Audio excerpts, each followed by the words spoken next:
रजनी को बचपन से ही पेंटिंग का बहुत शौक था। वो हमेशा से ही पेंटर बनना चाहती थी, पर उसके माँ और पिताजी ने उसको कभी भी इस चीज के लिए सपोर्ट नहीं किया और उसकी शादी नीरव से हो गई। नीरव रजनी को बहुत प्यार करता था, पर रजनी हमेशा चुपचाप ही रहती। वो इस शादी से खुश नहीं थी। वो ये शादी नहीं करना चाहती थी। उसे तो हमेशा से पेंटर जो बनना था। अपने इस सपने को वो नहीं पूरा कर पाई, इसलिए वो हमेशा उदास रहती थी। रजनी, बहुत ही बढ़िया फिल्म लगी है, कल देखने चले? नहीं जी, कल मुझे बहुत काम है, मैं नहीं जा पाऊंगी। अच्छा तो कोई बात नहीं, संडे को चलते हैं। लेकिन मुझे फिल्म देखना पसंद नहीं है, आपको जाना है तो चले जाइए। नीरू को मना करके रजनी वहाँ से चली जाती है और अपने बैग को खोलकर उसमें बंद पड़े ब्रश और कलर्स को देखकर रोने लगती है। रजनी, चलो ना कहीं बाहर खाने चलते हैं, कुछ तुम्हारी पसंद का। जी मुझे नहीं जाना, मेरी तबीयत ठीक नहीं है। रजनी वहाँ से चली जाती है। नीरू को समझ नहीं आता कि रजनी उससे इतना दूर क्यों रहती है। वो जब भी उसके साथ वक्त बिताना चाहता है, रजनी कोई ना कोई बहाना बना देती है। एक दिन घर पर कोई नहीं था। रजनी घर का सारा काम जल्दी से खत्म कर लेती है। घर पर अकेले होने के कारण वो सोचती है कि वो आज पेंटिंग करेगी। वो अपने कमरे में जाकर पेंट ब्रशेस और कलर्स निकालकर जैसे ही कलर मिक्स कर रही होती है कि दरवाजे पर बेल बज जाती है। अब कौन आ गया इस वक्त? इतनी मुश्किल से तो मुझे पेंट करने का मौका मिला है। रजनी दरवाजा खोलती है तो उसकी सास अपनी सहेलियों के साथ खड़ी होती है और सब घर के अंदर आ जाते हैं। अरे बहू, सबको शरबत बनाकर पिला दे, बाहर तो बड़ी गर्मी है। जी। रजनी पेंट ना कर पाने से उदास हो जाती है। उसे गुस्सा भी आ रहा होता है कि उसने इस शादी के लिए हाँ क्यों कह दी। वो रसोई में जा रही होती है कि उसकी सास उसे रोकती है। बहू, सबके खाने का भी इंतजाम कर लेना, आज का लंच तो ये सब यही करेगी। हाँ। रजनी बिना कुछ कहे रसोई में चली जाती है, सबके लिए खाना बनाती है।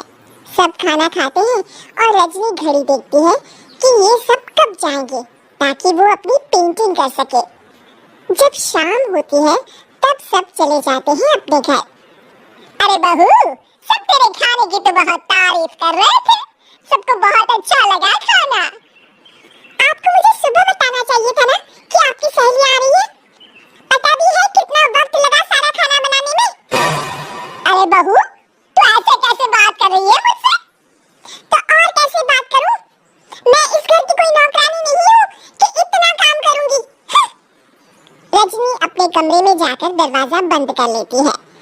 शाम को जब नीरव आता है तो उसकी माँ उसे पूरी घटना के बारे में बताती है। क्या रजनी ने आपसे इस तरह बात की माँ? हाँ, और पता नहीं उसे क्या हो गया है, शाम से बाहर भी नहीं आई है। मैंने तो कई बार आवाज दी, खाना भी नहीं खाया उसने। तू ही बात करके देखे बेटा। नीरव अपने कमरे का दरवाजा खटखटाता है। रजनी, दरवाजा खोलो, मैं हूँ। रजनी दरवाजा खोलती है और फिर वापस जाकर अपने बिस्तर पर लेट जाती है। रजनी, माँ से बात करने का ये क्या तरीका है? मैंने कोई गलत बात नहीं की है। अरे तुम क्यों ऐसे बर्ताव कर रही हो सबके साथ? क्या तुम इस शादी से खुश नहीं हो? रजनी कुछ नहीं बोलती। अरे बताओ मुझे रजनी, क्या ये शादी तुम्हारी मर्जी के खिलाफ हुई है? हाँ, मैं ये शादी कभी नहीं करना चाहती थी। तुमसे क्या, मैं किसी से भी शादी नहीं करना चाहती थी। रजनी रोने लगती है। चुप हो जाओ रजनी, बताओ मुझे, तुम क्यों नहीं करना चाहती थी शादी? रजनी बेड के नीचे से अपने पेंटिंग्स, कलर्स, ब्रश, पेपर्स निकालती है। इतने में उसकी सास भी कमरे में आ जाती है। ये देख रहे हो?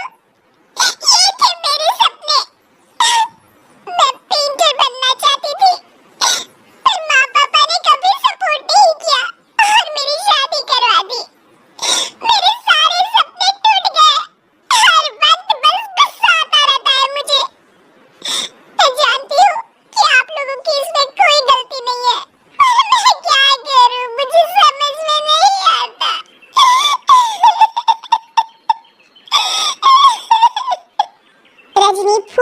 कर रोने लगती है। मुझे माफ कर दीजिए, आप दोनों के साथ मैं बहुत बुरा बर्ताव कर रही हूँ। अरे रजनी बेटा चुप हो जाओ तुम। नीरव पानी लेकर आता है। ये लो पानी पियो और शांत हो जाओ। रजनी पानी पीती है और उसकी सास पेंटिंग्स देख रही होती है। अरे नीरव, हमें तो पता ही नहीं था कि हमारी बहू कलाकार है। अरे कितनी अच्छी पेंटिंग्स बनाई है, देखो तो। ये वाली तो मैं अपने कमरे में ले जाऊंगी। आपको ये पेंटिंग्स अच्छी लगी? अच्छी नहीं, बहुत अच्छी लगी। और तुमने हमें बताया क्यों नहीं? तुम जब चाहे पेंटिंग कर सकती हो रजनी। हम तुम्हारे सपनों को पूरा करने में तुम्हारा पूरा साथ देंगे।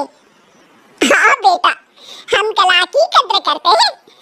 हम कलाकार तो नहीं, पर मुझे गर्व है कि मेरी बहू एक कलाकार है। रजनी, नीरव और सास